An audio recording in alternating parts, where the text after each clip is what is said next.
Hola,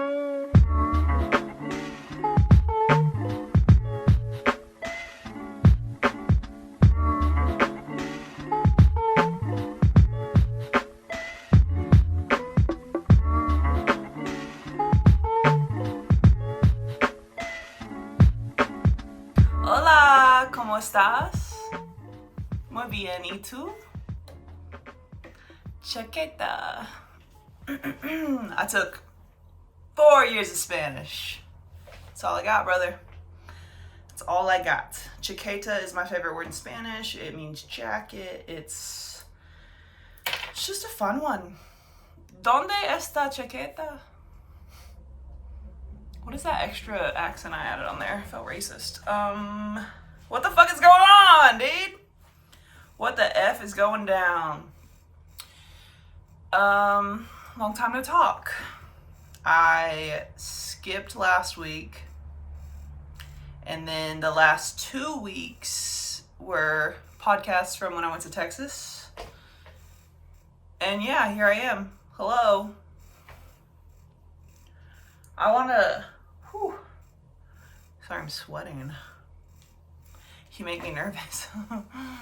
So I just wanted to touch briefly on my Texas trip. Mainly, I wanted to talk about my flight experience because I actually flew first class.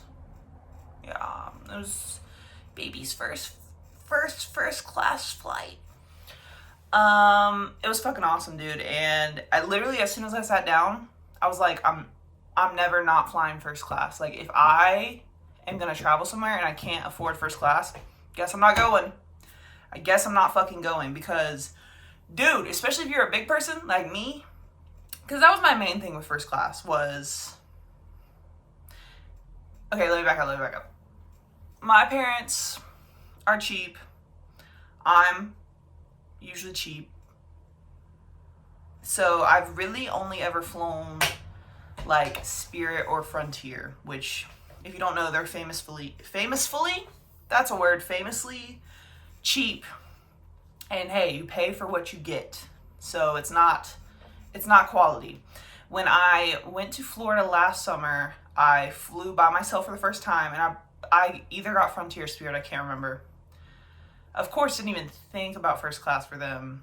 I actually was gonna do, because there's like the emergency rows and planes that has a little more leg room, and I was gonna do that, but then a bunch of pop-ups came up that were like, if you sit in this seat, like, you have to be strong enough to open up the emergency exit. And I just got scared. So I said no. And dude, just like, I just like, no leg room. I'm big, so I'm overflowing in my seat. If I had been any bigger, the seatbelt would not have fit me, which to me is fucking insane. And when I got back from Florida, my back hurt so fucking bad. And so I believe that if I went with a more quality airline like Delta or American Airlines, I'm sure their coach would be a step up from Frontier and Spirit. But I didn't do the middle step.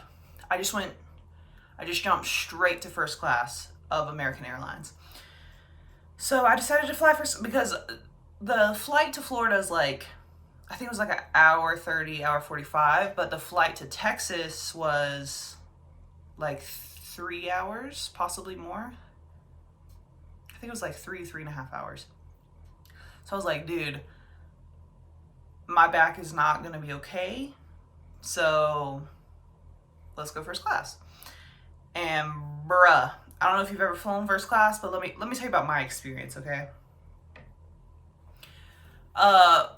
First of all, so first class seats first, which I always thought that was fucking weird. I always thought it was weird that it was like, why do the first class people go first and then everyone else files on, and then it's like you awkwardly like are having to go past first class? Like, I was always like, why don't you just seat them last? That way, you know, they don't have to see all the poor people.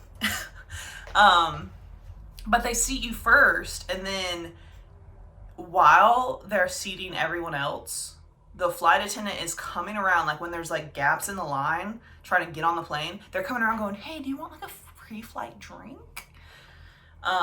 And also on my flight down there, I did not know this, but alcohol's free to first class. What was I thinking?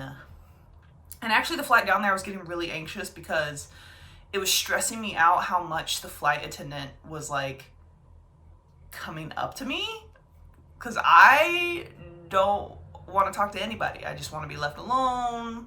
Don't make eye contact with me. But so, okay, so when I get on, both flights I was sat beside like some like middle-aged white man. And so on the flight down there, it's like this kind of like, I would say like Republican metrosexual cowboy type. He had a hat, and I would describe the hat as if a cowboy hat and a fedora had a baby, that would be what his hat looked like. And I can't explain it more than that. When I walk up, he has his hat on my seat, which is the window seat. And so I was just like, hey, and I like put my bag up, and he was like, oh, are you sitting here? And I was like, yeah. And then so he gets up, and so I get in, and so he has this, I guess this hat is too nice to just like put with his bag up top. So he has this hat on him the whole 3 hours and 30 minutes. He has it, he either puts it on his knee or he puts it on like the middle thing between us. When he goes to the bathroom, he puts the hat on. Cowboys and their hats, I don't know. But so he was getting alcohol, and I don't know the rules. I don't know the rules. So I just kept saying no to everything that the flight attendant asked me. There's a pre-flight drink. Once you get up in the sky, there's another drink. And then they come around with mixed nuts. And then they come around for another drink. And then they give you a whole fucking meal if you want. And they also bring you a hot towel. And I said no to everything. And I was going to say no to the hot towel. Because literally, when I saw her coming around, I was like, because I get anxious when I do stuff I've never done before. So I've never flown first class, so I'm fucking anxious because I'm like, I don't know the rules. I don't know like what I'm supposed to do. I don't know where I'm supposed to look. I don't know what to do with a hot towel. But then I saw people like, you know, rubbing it on their face and like rubbing their hands and stuff. So I'm like, okay, so I get it. First of all, them bitches are hot, okay? They microwave the shit out of those bitches. And it hurt a little bit, but it was fine. And honestly, we should start making like hot towel breaks a thing throughout our daily lives, because wiping my face down and hands down on that plane, like, it was so nice. It was so refreshing. And I just think like, what if like after lunch, it was just socially acceptable to just someone bring some hot towels around. Just you know, it was nice. But so the guy beside me on the way down there, he was snatching them bitches up. He was jacking coke the whole time. He was like itching on the edge of his seat when they were coming around with the meals, like trying to hear what all the options were. And then he got pissed. He got like a little bit angry when he found out that the only options left were vegetarian. And, you know, of course the flight attendant's like, oh my God, I'm so sorry. Like, I'm so sorry. And he was like, it's not your fault. I'm just like, dude, shut the fuck up. And again, we don't talk the whole time. The only time he talks to me is to say, are you going to get anything? Or like, are you going to get food? And I was like, no. But so when we're landing in Dallas, it's nighttime. And I don't know if I've never flown at night, or like Dallas is so big or it's so fucking flat. But I was blown away by like once the clouds kind of cleared as we were coming down, like just all the lights and like just the city at night. It was fucking gorgeous. And so I was taking many pictures because I'd never seen anything like that. And this man was just like getting some good ones. Yeah, I am. Shut the fuck up. Next time you fucking get the window seat, bitch. Reserve that shit online. I was just like, haha, yeah. And then, they had like, something where you could log in and they had like free movies And so I ended up watching Spencer, the Kirsten Stewart movie, and it was really good. I didn't get to see the last 20 minutes on the flight, but it was really good.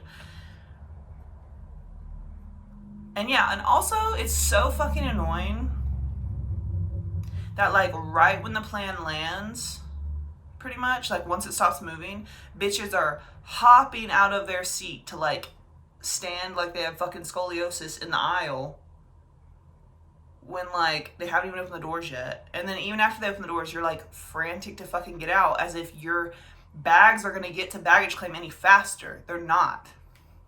Fucking annoying. I get if you have like a connecting flight or something, or if you don't have bags at baggage claim, like fuck yeah, get off. But in fact, they should be like, if you have a connecting flight, you can go first. But of course, bitches don't care. Bitches, if there's one thing I know about bitches, is that bitches don't care.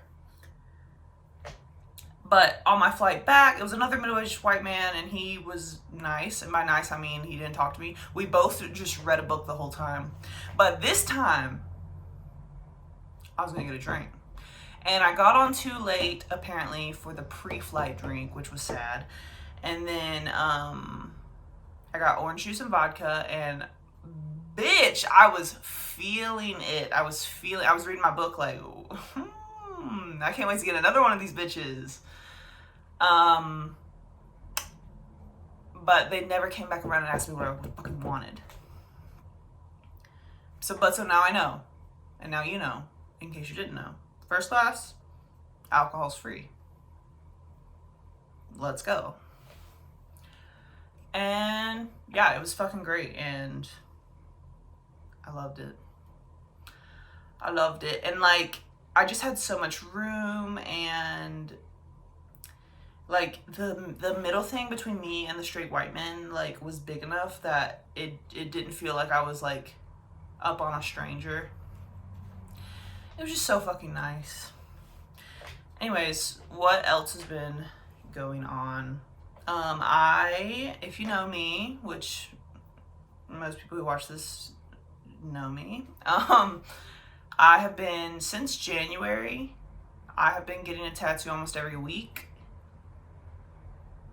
And like a month ago, it was very much like a little bit overwhelming, because I was like, fuck, so much money, so many tattoos, oh my god, like, am I gonna run out of ideas? And then now I'm at the point where I literally have 3 sessions left till the end of May.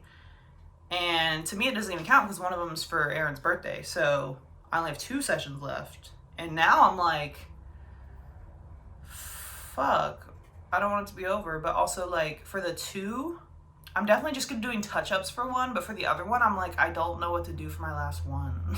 Like, I don't know what to do. But so yeah, and that's gonna be all my tattoos till the end of summer. What am I gonna do? And I feel like I'm friends with my tattoo artist, and so it's like, I'm not gonna see her.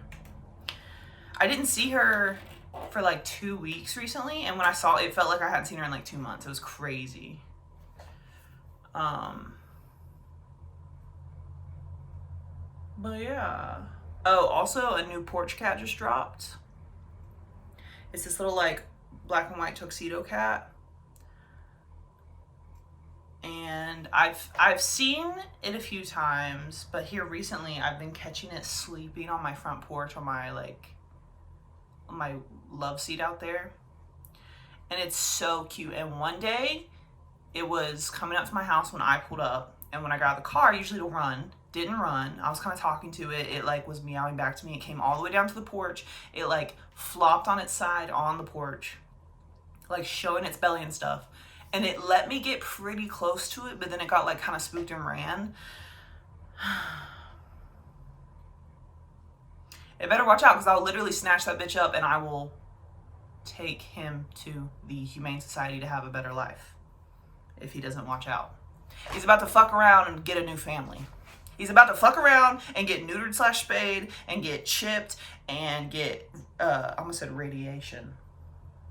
Rabies shots, vaccines, and find himself a new family if he doesn't watch out. So yeah. the day that I'm putting this out, hopefully, fingers crossed, is Tuesday, April 19th. 419. And you're like, what the, okay, so what the fuck is 419? Like, 420 is the actual holiday, you know what I mean? But 419 is a little holiday you may not know about, because I didn't know about it either until my friend Jackson told me. And it's Bicycle Day. Happy Bicycle Day, everyone. Happy Bicycle Day to you and yours. And Bicycle Day is about this, this podcast is going to be about Bicycle Day and the history behind Bicycle Day. just so y'all know. And in short, it is the first day that LSD was tried for the first time. And so we're going to talk about the creator / trier of LSD for the first time. And his name is Albert Hofmann, and he's just like this little white dude, a Swiss chemist. And not only was he the first person to, quote, synthesize, ingest, and learn of the psychedelic effects of LSD or acid, he was also the first person to isolate, synthesize, and name the principal psychedelic mushroom compounds, psilocybin and, I don't know how to say the other one, psilocin? I don't know. But anyways, we're talking about LSD. So this little white man, Albert Hofmann, he works in like the pharmaceutical chemical department of Sandoz Laboratories in Switzerland, which is now, Sandoz Labs is now a subsidiary of Novartis, which is apparently one of the largest pharmaceutical companies in the world. Fuck Big Pharma! You know, anyways. So, Hofmann was studying, God, I wish I just before I do these, I should really look up how to pronounce things, you know? That would be nice for everyone involved. Ergot. I'm actually going to look up how to pronounce it right now. Ergot. Is that right? Ergot or ergot.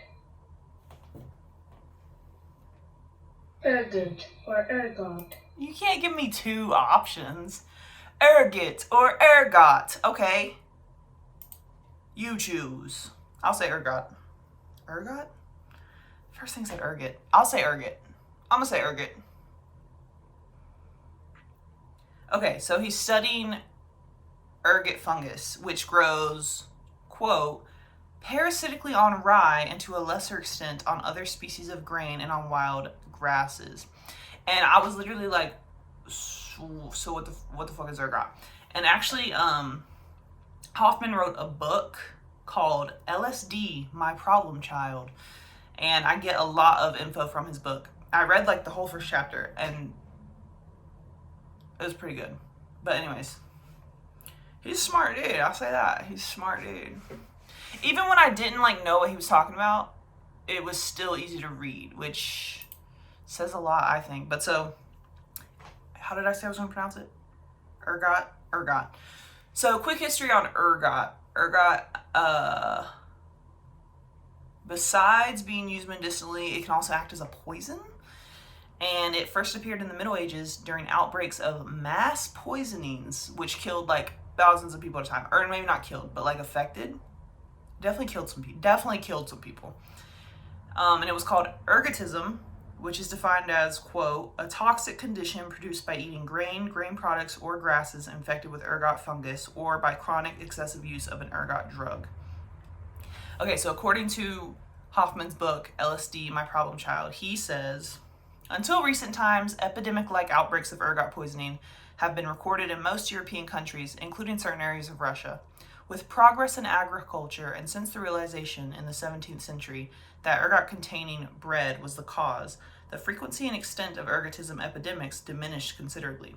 The last great epidemic occurred in certain areas of southern Russia in the years 1926 to 27. So, ergot starts being used medicinally around the end of the 1500s? Yeah. The 1500s, and it's mainly to jumpstart childbirth. Midwives have been using it for a long time, but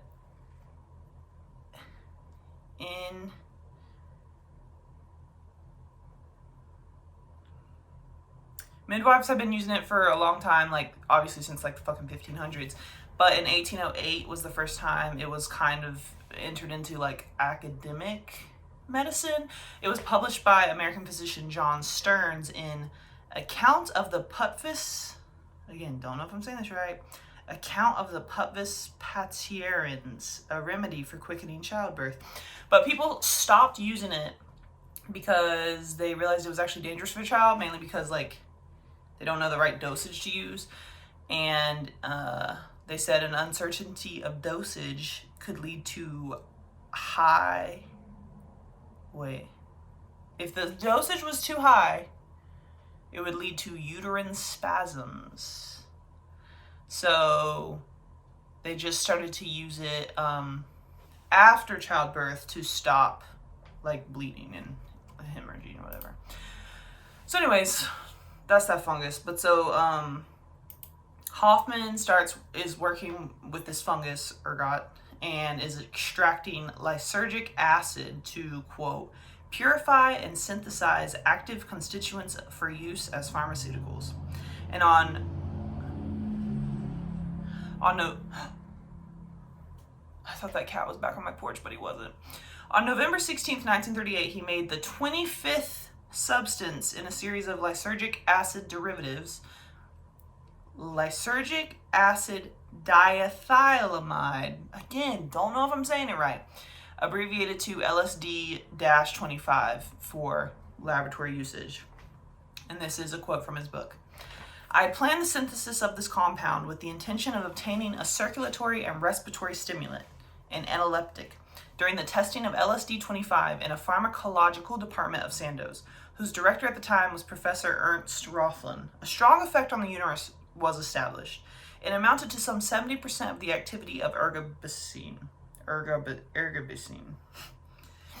The research report also noted in passing that the experimental animals became restless during the narcosis. The new substance, however, aroused no special interest in our pharmacologists and physicians. Testing was therefore discontinued. So he stopped fucking with LSD-25 for like 5 years, but continued to work on the fungus. And then on April 16th, 1943, he decided to produce LSD-25 again with the idea of giving a sample to the pharmacological department for further testing.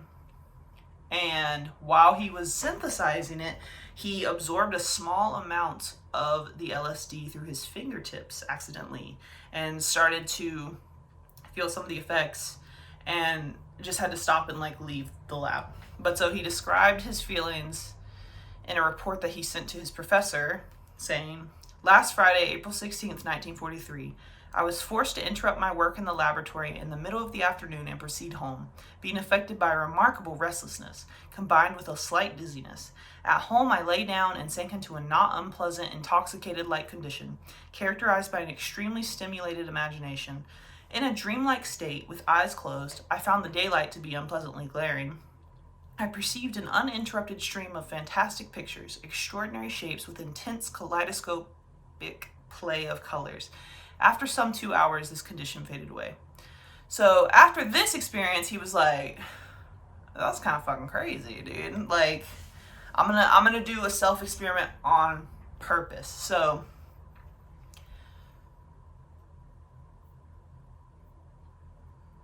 like 3 days later, I can't do math.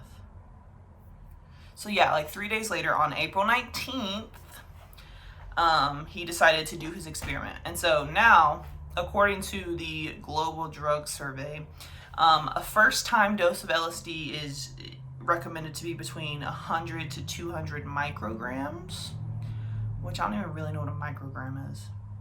Is the micrograms, what is a microgram to a milligram?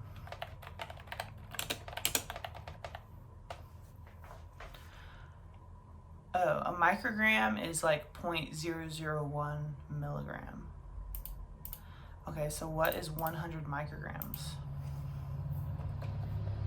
0.1 milligrams. So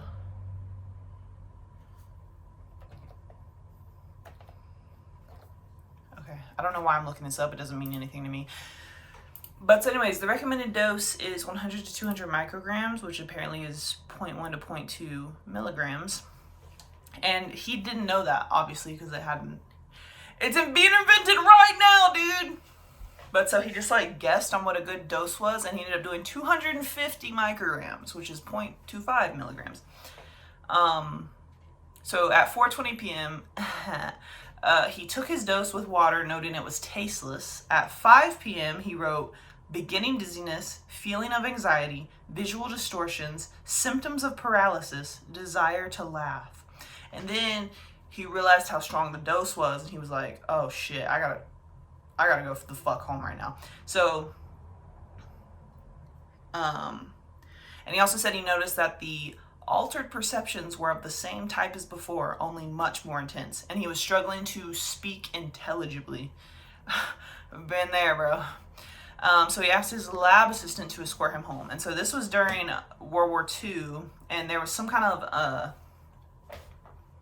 wartime restrictions going on that prohibited the use of cars on public roads. So he couldn't take a car home, so his lab assistant drove him home on a bicycle. Okay, so in his book, he goes through his first LSD trip, and so I have taken sections out because it's very long, but I've taken sections out to talk about his experience. So, on the way home, my condition began to assume threatening forms. Everything in my field of vision wavered and was distorted as if seen in a curved mirror. I also had the sensation of being unable to move from the spot. So now they make it home, and he says, the dizziness and sensation of fainting became so strong at times that I could no longer hold myself erect and had to lie down on a sofa.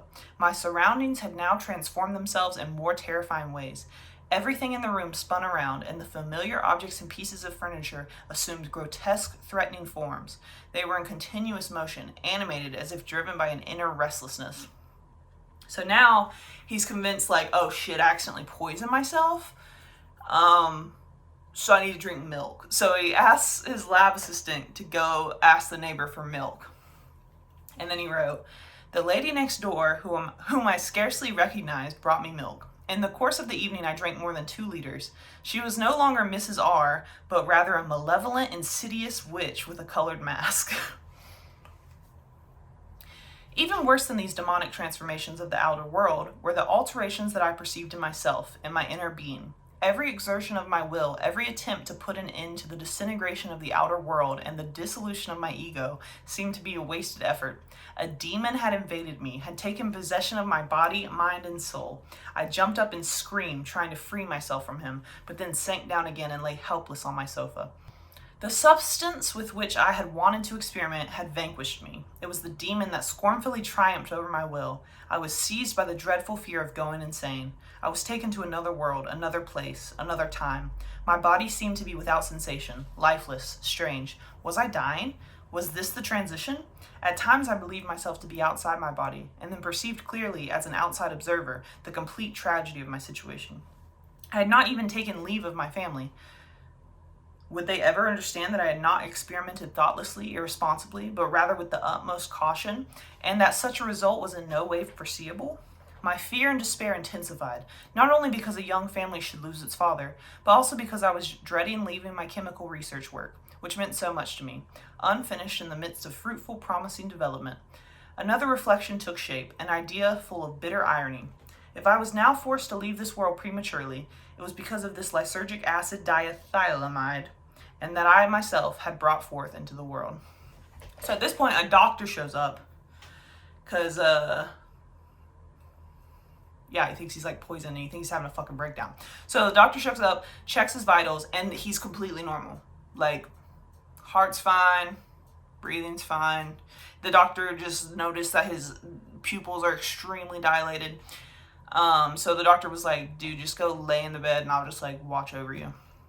So here's what he says after that. Slowly, I came back from a weird, unfamiliar world to reassuring everyday reality. The horror softened and gave way to a feeling of good fortune and gratitude. The more normal perceptions and thoughts returned, and I became more confident that the danger of insanity was conclusively past. Now, little by little, I could begin to enjoy the unprecedented colors and plays of shapes that persisted behind my closed eyes. Kaleidoscopic, fantastic images surged in on me, alternating variegated, opening and then closing themselves in circles and spirals, exploding in colored fountains, rearranging and hybridizing themselves in constant flux. It was particularly remarkable how every acoustic perception, such as the sound of a door handle or a passing automobile, became transformed into optical perceptions. Every sound generated a vividly changing image with its own consistent form and color. So then, his wife comes home, because she was told he was having a breakdown. She comes home, and then he goes to bed, and then the next morning, this is what he writes. A sensation of well-being and renewed life flowed through me. Breakfast tasted delicious and gave me extraordinary pleasure. When I later walked out into the garden, in which the sun shone now after a spring rain, everything glistened and sparkled in a fresh light. The world was as if newly created. All my senses vibrated in a condition of highest sensitivity, which persisted for the entire day. This self-experiment showed that LSD-25 behaved as a psychoactive substance with extraordinary properties and potency. This was, to my knowledge, no other known substance that evoked such profound psychic effects in such extremely low doses, that caused such dramatic changes in human consciousness and our experience of the inner and outer world. What seemed even more significant was that I could remember the experience of LSD inebriation in every detail. This could only mean that the conscious recording function was not interrupted, even in the climax of the LSD experience, despite the profound breakdown of the normal worldview. For the entire duration of the experiment, I had even been aware of participating in an experiment, but despite this recognition of my condition, I could not, with every exertion of my will, shake off the LSD world. Everything was experienced as completely real, as alarming reality, alarming because the picture of the other familiar everyday reality was still fully preserved in my memory for comparison. Another surprising aspect of LSD was its ability to produce such a far-reaching, powerful state of inebriation without leaving a hangover. Quite the contrary, on the day after the LSD experiment, I felt myself to be, as already described, in excellent physical and mental condition. So even though he was freaking the fuck out, he ended up having a good trip. But in a 2006 New York Times article, Hoffman said, LSD spoke to me. He came to me and said, you must find me. He told me, don't give me to the pharmacologist. He won't find anything. He said that he didn't believe that science and spiritualism should be mutually exclusive. And he said, when you study natural science and the miracles of creation, if you don't turn into a mystic, you are not a natural scientist. So yeah. April 19th, LSD was created like 5 years before that. And technically the first time he did LSD was on April 16th. But he purposefully took a good dose of LSD on April 19th, had a little freak out, reeled it in, and had a good fucking trip. But yeah, it's called Bicycle Day because, he got driven home in the bicycle and experienced first effects of LSD. And it was actually, Bicycle Day was started in 1986. A professor in Illinois, he decided, he was like a professor of psychology, and they were studying like hallucinogens and I don't know, shit like that. But so he decided to celebrate Hoffman by doing a little party on April 19th, and he called it Bicycle Day. And so I guess he started doing it every year and like told his friends and colleagues about it, and then it just kind of spread, and now it's like kind of a little thing, like people who are in that crowd, they'll take acid to celebrate or take a different what is the word, psychedelic. Or some people celebrate sober, you know, listen to psychedelic music or watch psychedelic movies, look at psychedelic art. Apparently also like some museums and even concerts have been known to be put on to like celebrate Bicycle Day. So, what I'm saying is it's a thing. And it's today, hopefully when this comes out. But, so yeah, I just thought that was really interesting. And, Hoffman wrote in his book, quote, "I had no inkling that the new substance would also come to be used beyond medical science, as an inebriant in the drug scene. Since my self-experiment had revealed LSD in its terrifying demonic aspect, the last thing I could have expected was that this substance could ever find application as anything approaching a pleasure drug." And at a 2006 symposium held in honor of his 100th birthday, he is dead now, R.I.P., he said, I think that in human evolution, it has never been as necessary to have this substance, LSD. It is just a tool to turn us into what we are supposed to be. Hell yeah. So I respect, I think it would be cool. I mean, first things first, like mental health shit needs to be available at all. Just straight up health shit needs to be available at all, but then also mental health shit. And then I think it would be cool if like, I don't know, the use of LSD or shrooms, or, I mean, they have ketamine, like, psychotherapy would be cool. Because, I mean, obviously I've dabbled, but it was never, like, I don't think I ever did it right. Does that make sense? Like, it's not like when I took anything, it's not like I set an intention or was like I'm gonna journal or even paint. It was like I'm just trying to get fucked up and like see pretty colors, which I think a lot of people do. But so yeah, that's the history of Bicycle Day. And I thought I would close out by talking about a few of my LSD trips. What's the difference between LSD and acid? Because I feel like there is a difference. There's not a difference. Oh, LSD, lysergic acid diethylamide. Acid. Okay, cool. It's the same thing. Got it. LSD's like the old thing. I guess I was thinking of like,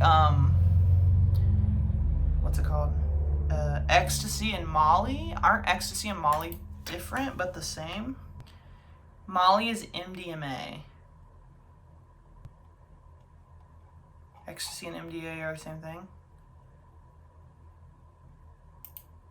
Why was it on the DEA.gov? Okay, I guess it's the same thing. I guess I'm fucking stupid, so there's that. Anyways,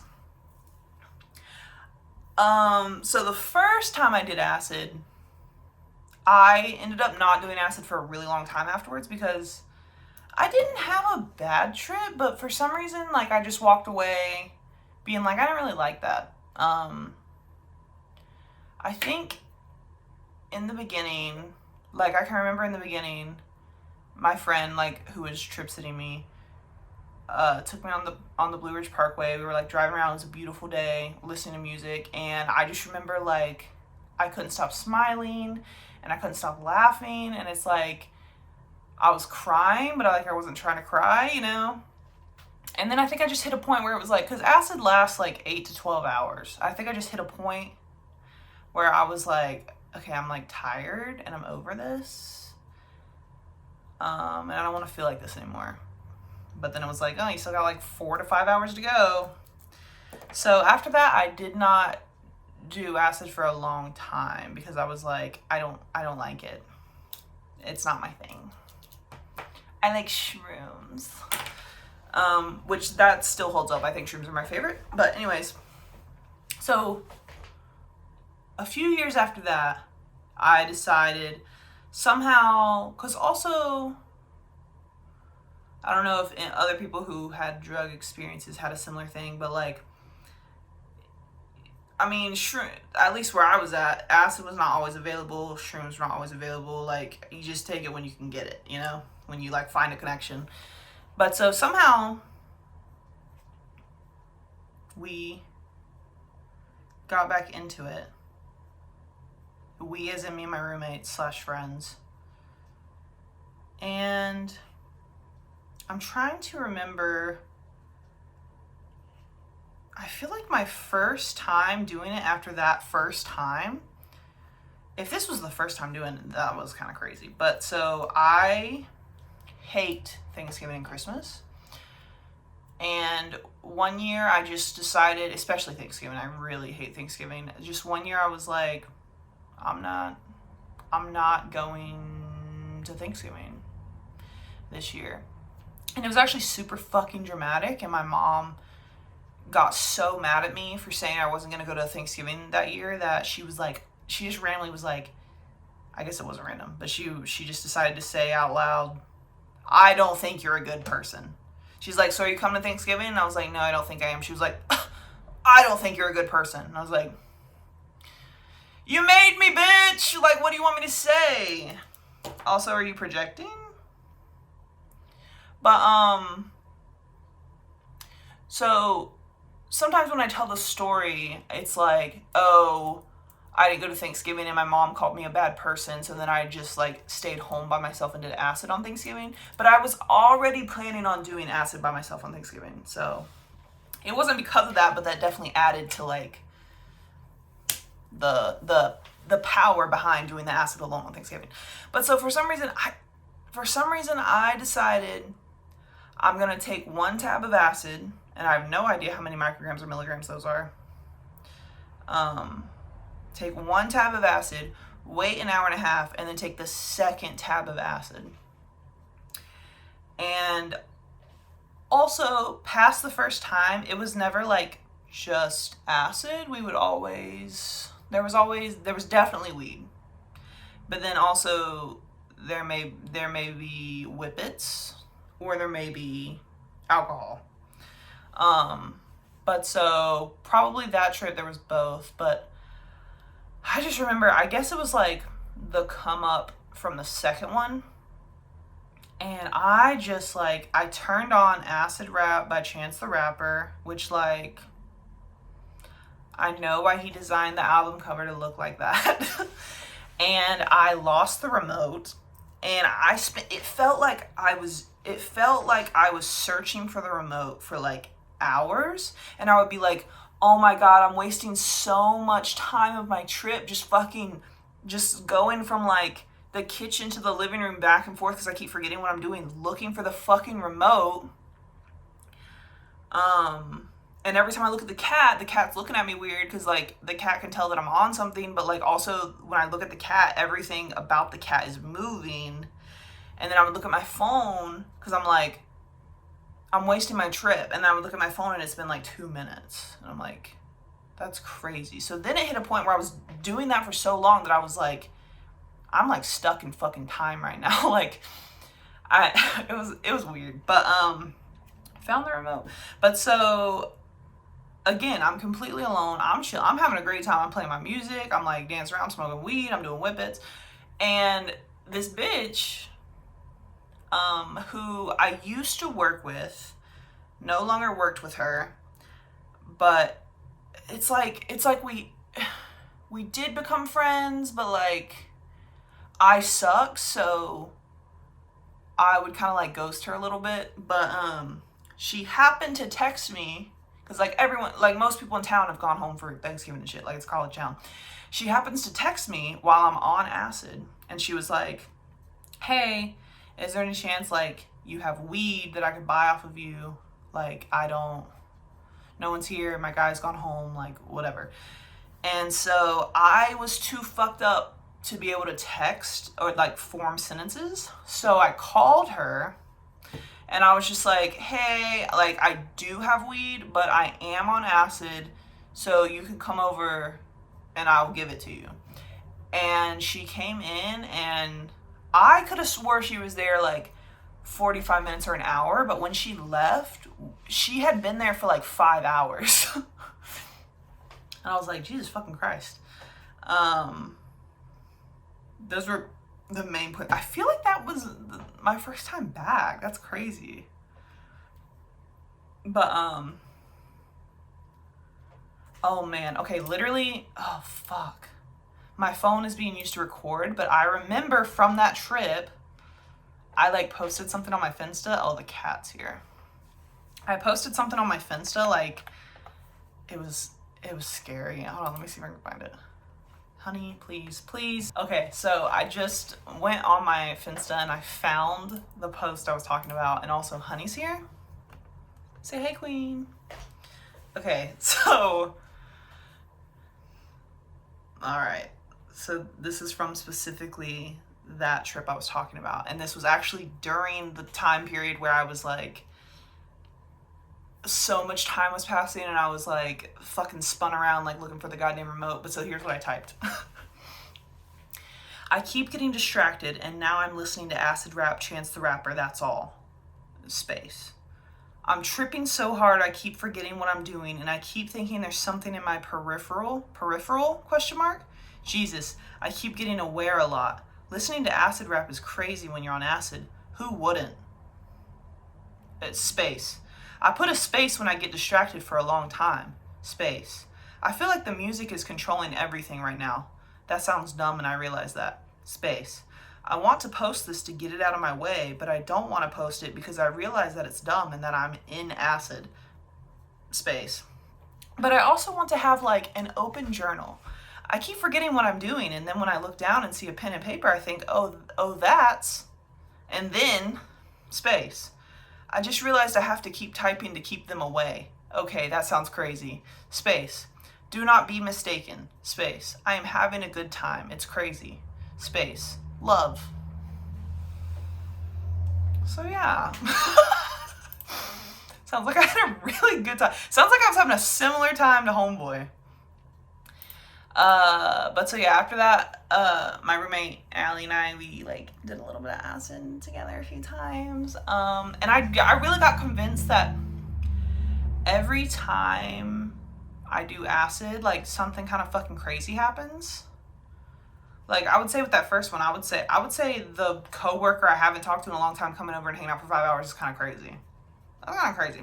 One time Allie and I were tripping and my friend Jackson was driving us around just like through the back roads, and all of a sudden there was just like a fucking bear. There was just a bear running down the road. It was crazy. One time Allie, Aaron, and I did acid, and like something fucking crazy was happening on a road like near my road. And so many fucking ambulances were going by. Like so many ambulances and police cars were going by. We were standing outside, and Jackson, who was sober, downloaded like a police scanner for the area, and he was like listening to the police scanner, and all these fucking ambulances are going by, and we're like standing outside, and it's just like so overwhelming and scary. And then he responded to the police scanner as if they could hear him, but like in my acid brain, he was talking to the police, and I got so fucking scared. But also that's the famous, we always quote this. So during the come up, we had gone out like to the river by our apartment, and we're like just laying in the grass, and like it was like the sun was setting and shit. And I think Aaron like collected moss for a jar or something. But so when we came inside and we were listening to music, I guess Erin was getting like too focused on the dirt under her nails. And so she just said to herself, but out loud in front of everyone, she was just like, don't focus on the dirt, focus on the music. And we quote that all the time because she was so serious. Don't focus on the dirt, focus on the music. One time I talked about this to my friends in Texas. So I did acid at my aunt's farm, and I got locked out of the guest cottage and had to stay in like the haunted ass fucking farmhouse. One time Allie and I did acid at my aunt's farm, and we were actually sitting on the porch with a dab rig, and these fucking rednecks pulled up, and they were like, hey, can we hunt gophers on your land? I was like, it's not my land, bucko. And they just kept talking to us because, you know, like, they're just good old country folk, and they just want to talk to their neighbors. And it's like, I'm not your neighbor, I'm just house sitting. And also, I am on acid right now. And I'm just like trying really hard to look normal. And then also later that night, and I talked about this in Texas, like we watched Shutter Island in the fucking haunted farmhouse, and there was like bats or something in the attic, and I literally thought there was like a fucking meth head up there, and like we were about to have to like fight for our lives, but no one said anything while it was happening, and we fully finished the movie, and we like fully cleaned up and like walked back to the guest cottage, and then we talked about it. And oh, the fucking worst acid experience. And I don't know if I've talked about this on here or not, but if you know me, you know this fucking story. So Allie and I did acid at our apartment. And Allie had a dog. Allie had a dog named Boone. And he had been trained, like, there was a bell on the door, and he had been trained that when he wanted to go to the bathroom, he would slap the bell, and we would let him go outside. So the cat, Punk, who Aaron has now, Punk loves going outside. Punk loves going outside. So he also was like, oh, I'll slap the door and they'll let me outside. So it just became a thing where Punk would like jump on the back of the couch and like scratch at the door or whatever. So this one particular night, when it's just me and Allie, Aaron's not there for some reason, it's like 2 a.m, and we're like, okay, let's take the dog out one last time and then try to go to bed, you know? And so we take the dog out, and when we come back, the door is locked. And we didn't bring anything. We don't have phones, we don't have keys, we don't have wallets. So the only thing we can figure is that the cat got on the back of the door, started scratching at the door, and somehow just fucking hit the deadbolt, which is insane, and it sounds fake. But so now we're locked out of our apartment at 2 a.m. on acid. And honestly, in that moment, I forgot that spare keys exist. I forgot that was a thing. So, like, the only thing I was thinking was that, like, if we have to get a locksmith, or if we have to get, like, the apartment, whoever the fuck, to come unlock it, they're gonna open the door, and there's a bunch of drug shit on the coffee table right when you walk in. Like, there's a dab ray, there's probably a bong, there's, like, whippets everywhere. So we're like, okay, so that can't happen, but we need to get in. So, and like the way we're on the 2nd floor, the way it's set up, there's like no windows like right there. I don't even know if our windows were unlocked, but we couldn't reach any to even check. And I can still remember the feeling I had, and Allie says she had the same feeling. But on acid, it really felt like the only option we had was to try and break the door down. I really thought that was the only option we had. So, Allie's car was unlocked, and she had a tire iron and a hammer, and then we found a big rock. And so at 2 a.m, we just started going fucking sicko mode on this door, on like the door handle and the deadbolt. And we were like, we'll just call the apartment people and say like we got locked out, and there was animals in there, and we didn't have anything, and so we like panicked.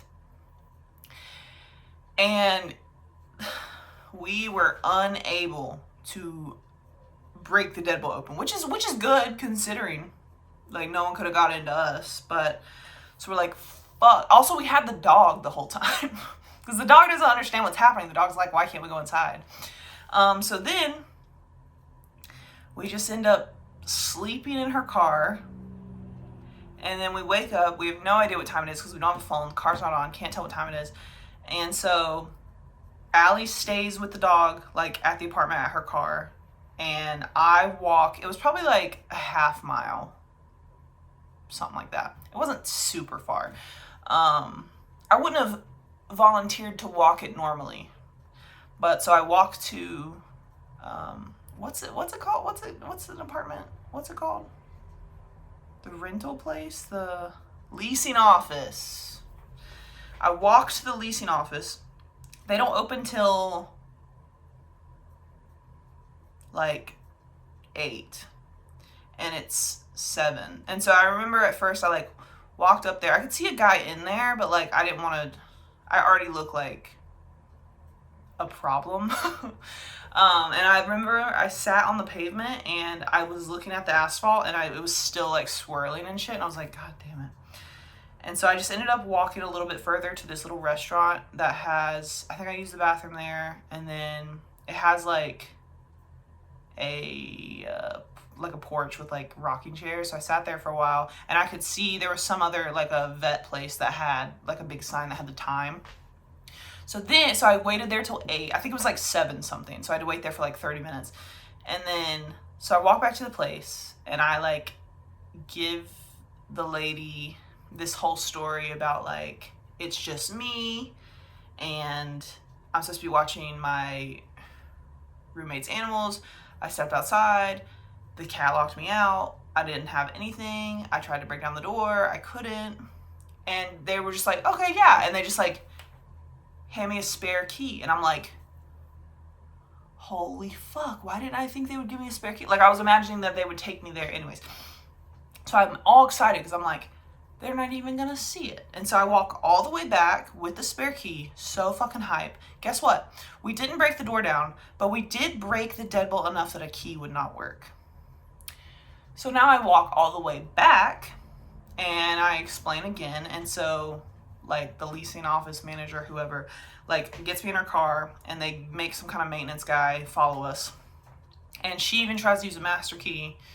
Won't work. We fucked that door up. And so he literally has to kick the door down. And I don't think that the guy was paying attention to the coffee table. He was just mainly like, damn, I just destroyed this fucking door frame. And so he's like, I gotta go to my car to like get this tool or whatever after he kicked it down. And so as soon as the door's open, I'm like, as nonchalantly as I can, but obviously it's chalant. I just go in and like lay my hoodie over the coffee table. It's not even covering everything. And after that guy left to go down to his truck, the leasing office manager was like, you can go ahead and put up that stuff that's under your hoodie. And I was like, what? And she was like, you can go ahead and put that up. Like, I know it's expensive. And I literally just looked at her and I was like, you're so cool. And I just like, yeah. And then she started talking about how like, they'll go to like do inspections and people have just like smoked a bong or whatever. And they'll be like trying to shove it under their couch. And she's like, dude, I'm not here for that. Like, I'm here to make sure you're not like destroying my apartment. Like, I'm not the cops. And I was like, ugh, thank the fucking Lord. But, yeah, we fucking fucked that door up. And it actually cost us like $300 to replace it, I think. It was either $300 or $300 each. I can't remember. But that was the worst. Probably. But then I moved into an apartment by myself or wait, that wasn't even it. I moved into a duplex with Quincy and Steven, and I do remember I had like a little breakdown on acid one time. I did acid, smoked weed, and I was doing whippets, and like I think it's because, okay, here's what's up, is that usually what I'll do is when I do acid, I would like watch a movie on the come up. And usually it would be like a cartoon. So like fun and colorful and like, so that's like good vibes. So I guess I never really thought about that maybe the movie on the come up is setting like kind of the intention. But so for some reason when I was by myself, I decided to watch Life of Pi as the come up movie. And Life of Pi, if you haven't seen it, it's gorgeous. It's absolutely gorgeous, but it is so sad. It is so sad and deep and like existential. So I think that really set the tone. And so the next thing you know, I'm like sobbing, but like continuing to do whippets. And I remember at one point, like it was snowing also, and like it got to be like sunrise, and I went and stood on the porch like with no shoes on in the snow. Like, it was hurting, but in my little fucked up monkey brain, I was like, I deserve this pain. That was weird. I didn't do acid for a minute after that. And then I moved into an apartment by myself, and I I was still in my like drugs are cool, like this is my personality phase. And that was, I would consider that my like sad acid abuse era. I mean, it was definitely being abused before, but this was the real sad one. Because I was just doing it way too much. Like, I was doing it way too much. And that was when I would start to like get drunk with it. And one time, I was on acid and I was drunk. And my neighbor downstairs, who that's actually my second episode about how she was fucking psycho and she was annoying. But so she called me and just left a voicemail. And it was like, hey, my dog is sick. My internet's not set up in my house. It was like 11:30 at night. She was like, the internet's not set up in my house and I just moved here. I don't know where the like animal hospital is. And so I'm like sitting upstairs having a crisis because the acid hadn't hit yet, but I knew it was about to hit. But I was definitely drunk. And I can hear the dog throwing up. I can hear the dog sick. And so I'm like, because it's like I could go down there and try to explain to her where the animal hospital is, but I was also scared she wanted me to come with her, and I'm like, I don't want to go to the animal hospital on acid, and I also don't want to be around you. And so I'm literally like, oh my god, if her dog dies, it's gonna be my fucking fault. Like, what the fuck do I do? And I'm like trying to like, because the clock is like ticking down to when like the acid hits.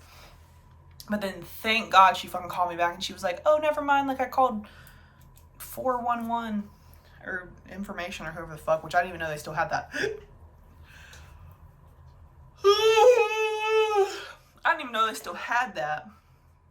And she was like, and I got the address for the thing, and I was like, oh my, thank God. Ooh, on with the trip.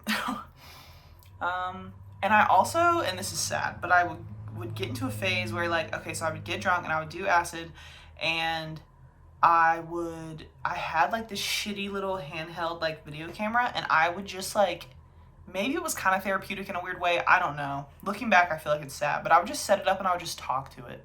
I would just like, because I was also during the time where like, I wasn't doing well mentally. I was not doing well mentally, and so I would just set it up and I would just like talk.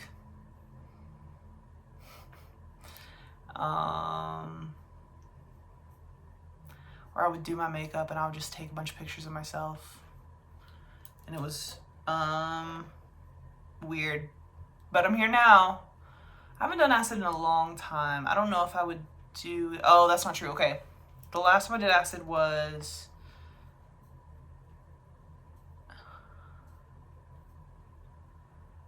not...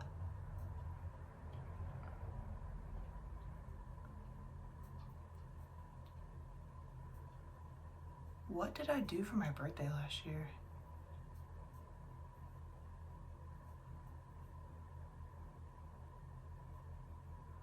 I don't feel like it was last year. I feel like it was the year before that.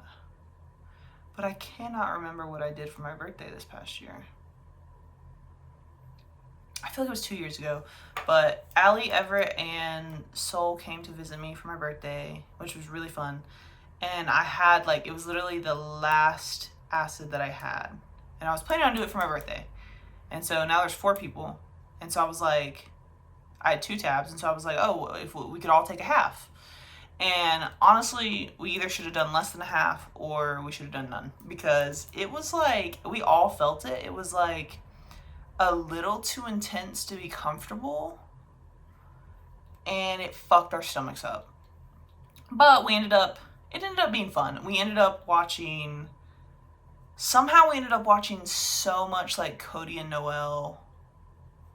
I think we watched all of them playing the Love Island game, and we were laughing so fucking hard. But yeah, it was just like a little too intense to be comfy. And it wasn't worth it. But I still had fun with my friends. And so I haven't done it in a long time. But yeah, so I won't be celebrating this bicycle day. But hopefully some people are, safely, comfortably.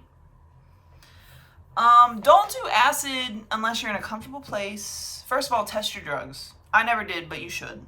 Test your fucking drugs. They're not too expensive on Amazon.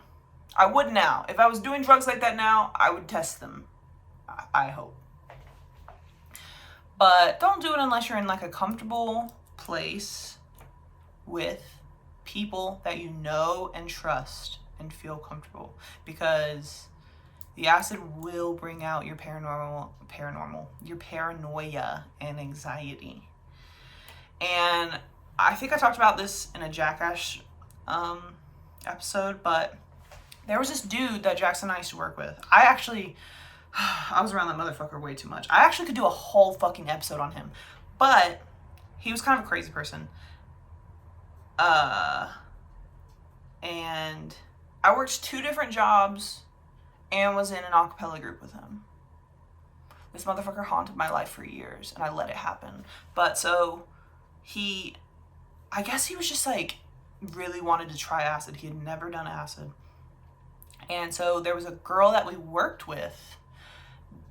They're work friends. He's never hung out with her, just them. Never, ever. Never been to her house. I don't even know if he had met her boyfriend. But so she's like, yeah, I have acid. He really wants to do it. So for his first time doing acid, he goes to her house where he's never been to, where her boyfriend is there who's not on acid, who he's never really met or hung out with, and then with her that he's never really hung out with. And he became convinced that the boyfriend was like gonna try to kill them. And at one point he said that he was standing outside on the porch and he was like fucking shaking, like smoking a cigarette, and he was so scared that the guy was like gonna come out the door that he was literally like, if he comes out the door, I'm gonna jump off of this porch to get away from him. Yeah, don't do that. Don't fucking do that. You know? If you really want to do the drug, but the stars are not aligning, take that as a fucking message from the goddamn universe. Not right now. But, anyways, shout out Albert Hoffman for creating LSD.